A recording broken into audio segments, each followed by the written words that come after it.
Hello friends, in this lecture we will continue with part 5 of the preamble.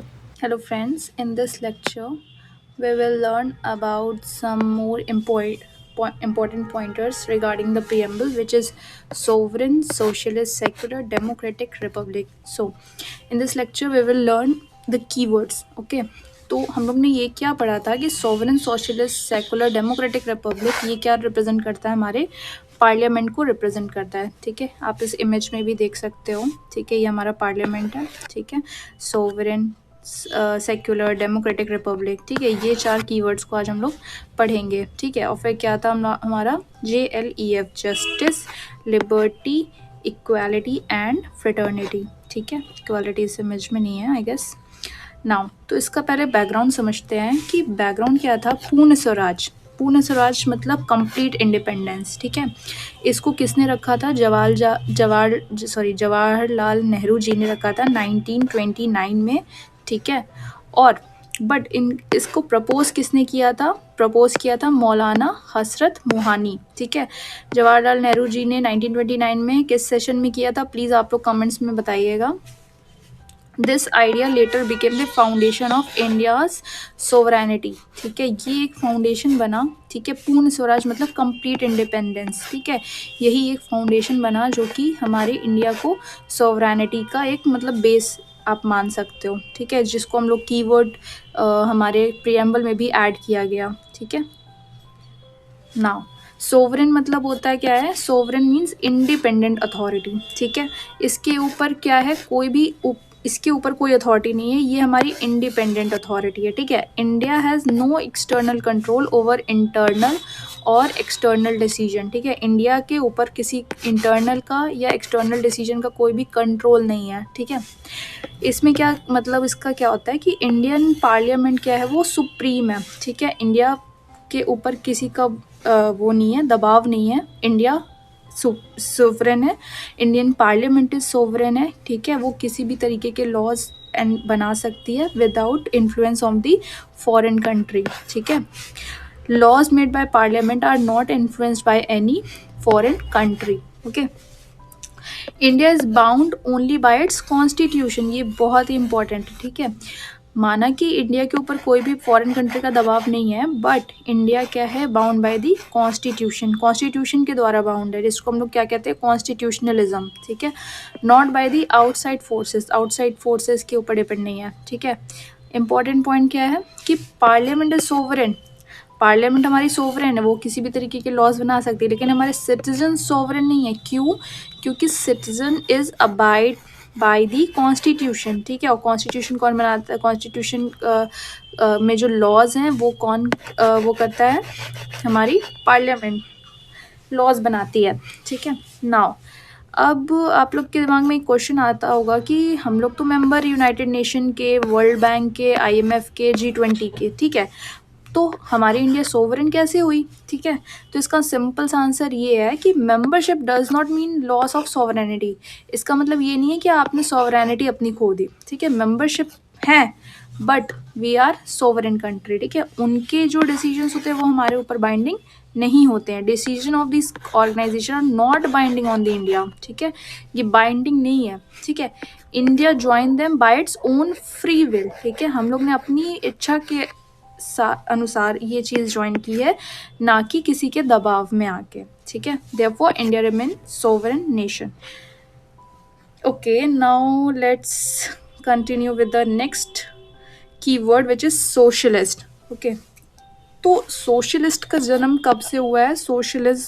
Socialist का जन्म हुआ है socialism word से. ठीक है, जो कि ऐड किया गया था. ये हमारे कॉन्स्टिट्यूशन में, ओरिजिनल कॉन्स्टिट्यूशन में वर्ड नहीं था सोशलिस्ट. ठीक है, हाँ, इसको ऐड किया गया था bye 42nd constitutional amendment act 1976 में. इट्स वेरी इंपॉर्टेंट, ये आप स्टार मार्क कर लीजिए.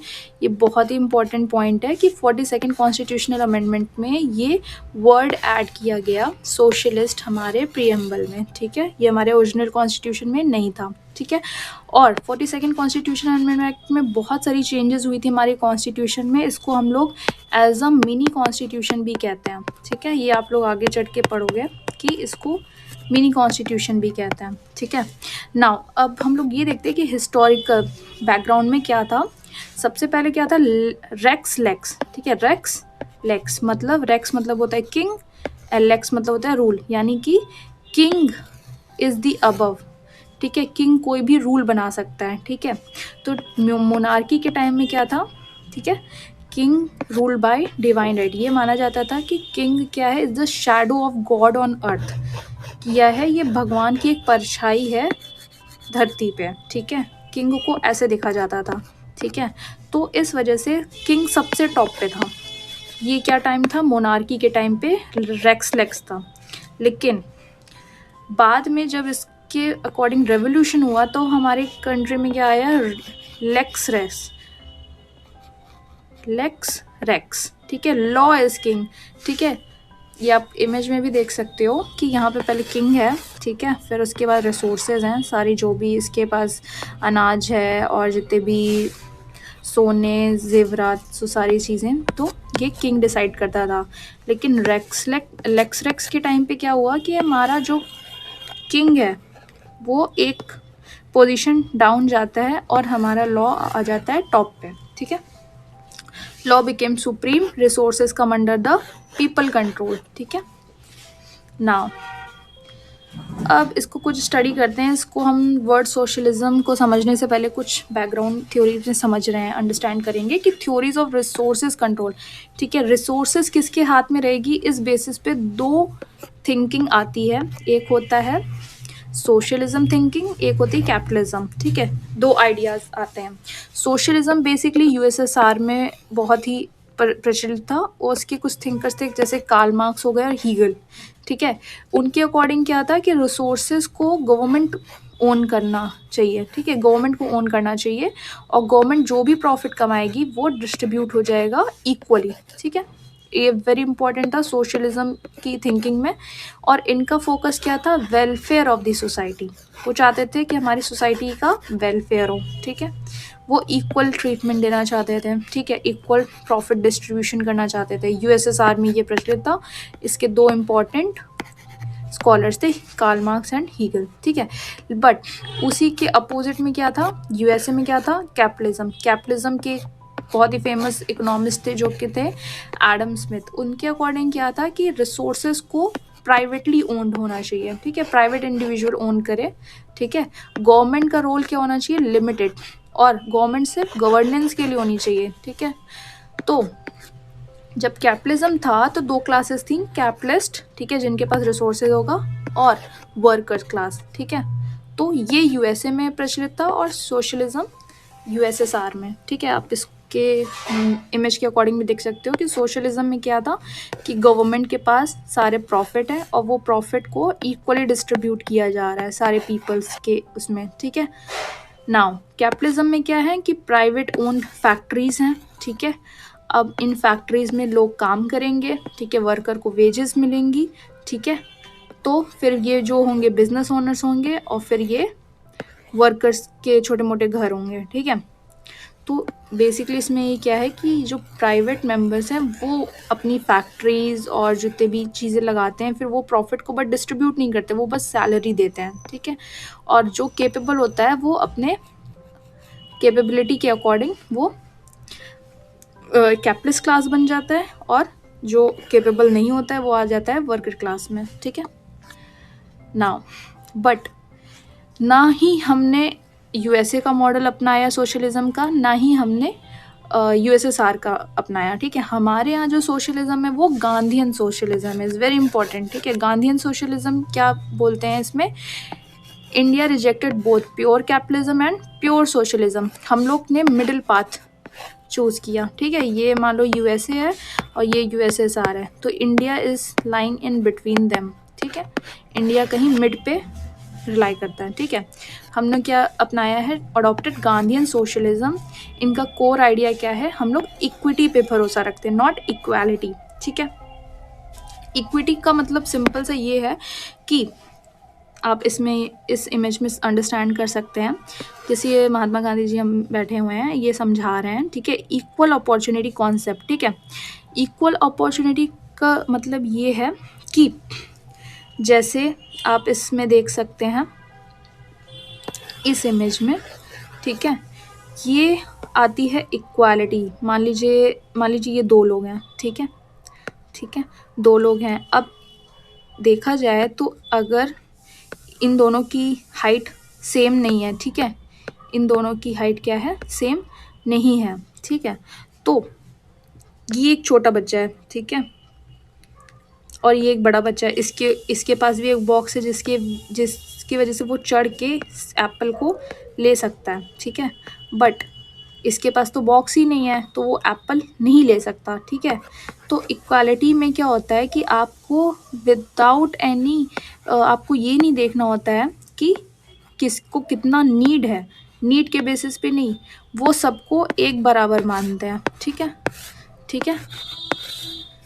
इक्वालिटी मीन्स सबको एक बराबर। लेकिन इक्विटी में क्या होता है, जिसको जितनी नीड होती है on the need basis. Suppose ये एक पर्सन है जिसकी इतनी हाइट है, ठीक है, और ये एक पर्सन है जिसकी इतनी हाइट है, ठीक है, ग्राउंड से इतनी हाइट है, ठीक है, और यहाँ पे सपोज मैच चल रही है, ठीक है।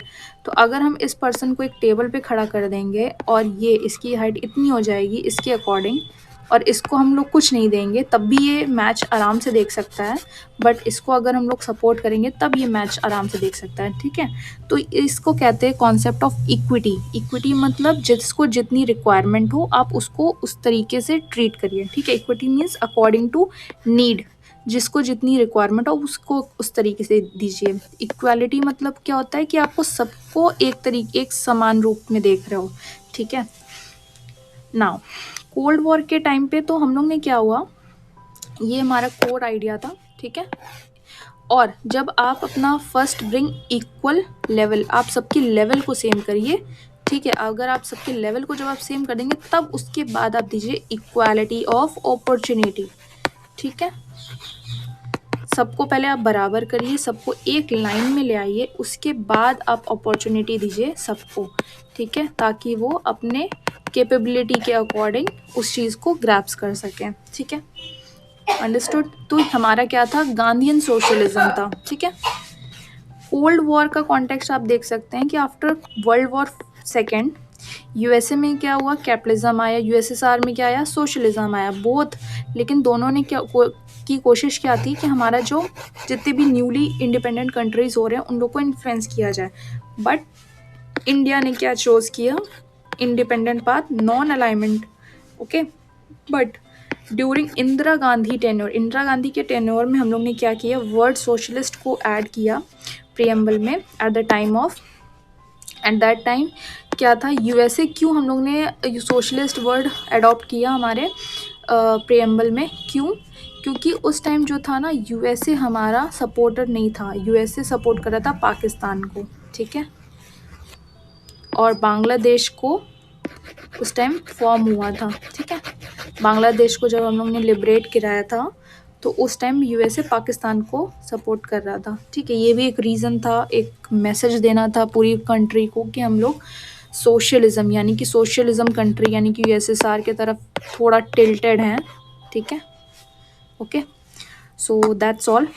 आप इसमें भी देख सकते हैं इस इमेजेस में भी, ये हमारी नॉन लाइन कंट्रीज़ हो गई, ये हमारी कम्युनिस्ट कंट्री हो गई, और ये हमारा कैपिटलिज्म कंट्री हो गई, ठीक है। तो हम लोग आते हैं नॉन अलाइन कंट्रीज़ में, ठीक है, हम लोग किसी के अलाई नहीं हैं, ठीक है।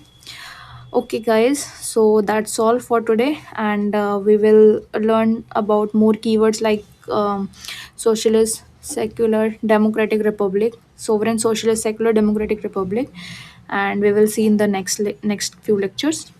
Okay, thank you, bye bye. Thank you guys, please like, share and subscribe for more such videos.